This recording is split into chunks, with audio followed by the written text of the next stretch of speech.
Son aylarda Diyanet İşleri Başkanı'nın LGBT'liler konusunda yaptığı dinin hükümlerini ortaya koyan hutbesi sonrası Ankara ve diğer baroların yaptığı ve LGBT savunuculuğu yönündeki açıklamalar üzerinde yaptığımız baroların yönetimlerini eşcinseller mi ele geçirdiği ifadesi üzerine suç duyurusunda bulunmasıyla buraya geldim ben.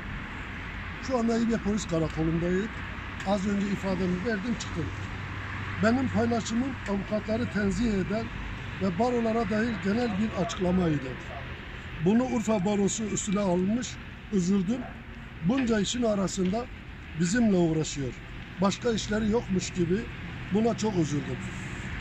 Bir şeye sevindim, o da baronun doğru yola geldiğini gösteriyor. Esas yapmak istediğim de buydu. Baronun maskesi düştü. Eşcinselliği hakaret olarak kabul etmişler. Eşcinsellik haktır deyip sonradan bunu hakaret sayıp bizim hakkımızda suç duyurusunda bulunması ironik bir ayıptır. Allah kimseyi bu hale düşürmesin.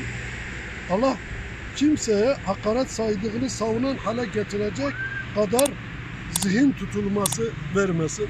Teşekkür ediyorum.